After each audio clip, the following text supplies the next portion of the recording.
Hey YouTube, Sam here. Well, we're with the 97 Astro van here, and under the driver's side door, you go directly down underneath there, under the frame rail, kind of where the creeper is here. There is where your ABS module, I believe is what it is, for this rig. And for some reason, it is spewing out brake fluid from that module out of what appears to be, I'm thinking like the pressure sensor or something like that. Hopefully I can just unplug and plug another one back in, but figured regardless, if you have this problem and having problems with it maybe even leaking very slowly, and then you're noticing a little bit of a drip under your driver's door here, this may be the problem you're having. First thing I did in the midst of just trying to figure this out, because I need to get this car running as most of my cars, that right there, there's a pan underneath it, and it's got two, I'm not sure what size they are. I will get back to you on underneath that. Here, and right underneath this there's a bolt here and a bolt here, and they were 13mm nuts on those, and that pan just sits, you know, right here and goes around and covers up kind of on the side over here. So anyhow, it was real simple. Just take those two off, the whole pan drops out, and you have pretty good access to where you need to be. Right there is the piece now that is leaking. I'll show you that a little closer. It's going to be a real pain to get up under here and film everything, but right there, there's that kind of blue looking plug right there, and that is where the fluid is actually squeezing out of the hole with the wire here, this little end right here. So I'm gonna have to clean that up, but I'm hoping that on the inside of this somewhere there is a crack that is allowing the fluid to bypass this, what I'm assuming is some sort of a pressure sensor of some sort. Hopefully I can just take that off and I can leave everything else in place, but we shall see. Well, the main thing is I want to show you the handle. I have that curved handle ratchet. I'll show it to you later, but yet again, this is one of those places where you need it. And then you need a, I believe it's 13/16. Once again, I will show you that at some point. If we can get some light on the subject a little better here. And unfortunately, there will be a brake line in your way if you have the exact same one as me. So I had to take off the lower passenger side brake line out of here and move it up out of my way as well. So it's a little messy. Regardless, 13/16, the nice flexible handle, bent handled ratchet, and a deep well socket is what you are going to need to get this off. Because I tried using wrenches and all kinds of things, and it did not work. It's a 13/16 deep well socket on this curved ratchet. It'll make your life easier. Get one of these. Highly recommend it. Alright, and here's the part right here. It is some sort of a pressure sensor, and I don't know if you'll be able to hear this,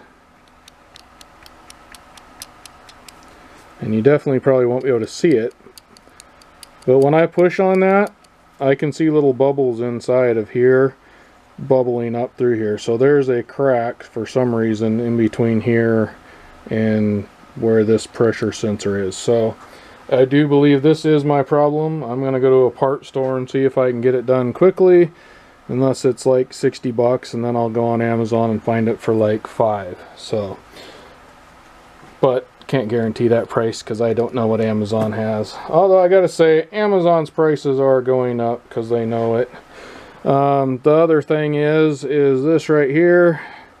That was stuck up inside the hole that this screws into, and I'm assuming goes on here somehow, and holds should have stayed on here, but it didn't. So make sure that yours isn't stuck up in there when you go to put the new one in and wind up with a leak because you have two of these in there, or that's sticking in there and you can't screw it in all the way. Or it plugs up and doesn't work at all because that's in the way. Who knows? Lots of different things can happen from little things like that, so keep an eye out. We have the part here now, and I actually wound up going to O'Reilly's. It was 16, what, with tax and everything, 1632.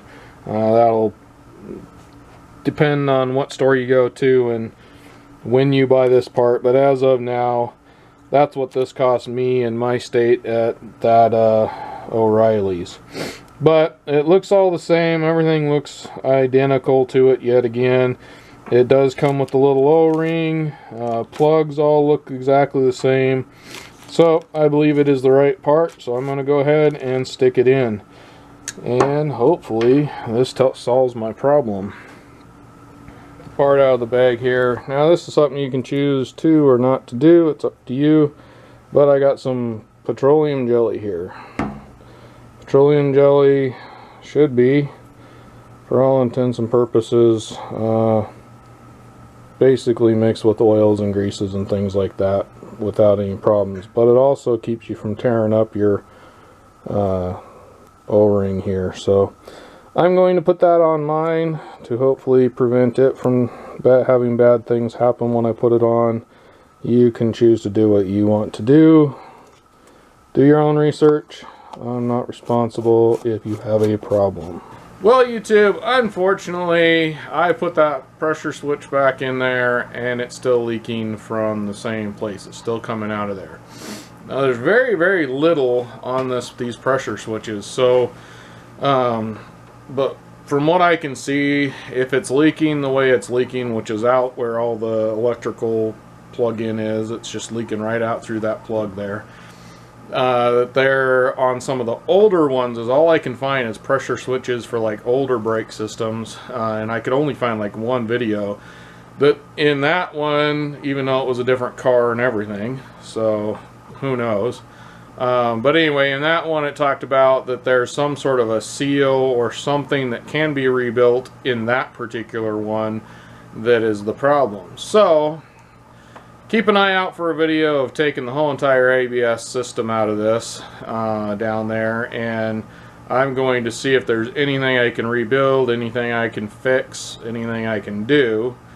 And depending on what I can do, that'll depend on the video that comes out. So keep an eye out for the 97 Astro van and an ABS video if you're having any kind of problems with both leakage coming out of that area. And also something else we're having a problem with is every now and then it seems to, at slower speeds, want to lock up the brakes like at stop signs. Not really lock them up, but it definitely, you know, really kind of at the last second stop. So it probably is locking it. And before that, I was having a problem with I was in the freeway and hit the brakes, and the back brake on the left-hand side locked up. So I don't know if that has something to do with this as well, or if that was a different problem. I adjusted the brakes in the back to really, really light pressure because I was told that that there can be problems with like adjusting the brakes like you would normally adjust drum brakes. These ones are more sensitive and need it not quite as close tolerance. But yet again, you're gonna have to do your own research on all this stuff. I'm just kind of chasing my tail right now. But also in the end, that is how you replace the pressure switch, even though it didn't work for me. If you're having lights come on or things like that on your dash, that's probably a good place to start. I'm sure there's probably some sort of videos out there that tell you how to test those pressure switches. I saw a couple of them, but I didn't really watch them because that's not my problem. I'm not having any lights come on or anything like that, so I'm just dumping brake fluid on the ground. So, neither here nor there. That's how you do replace the switch. Keep an eye out for some more videos. This is Sam, Jack of all and obviously Master of none. You all have a good one.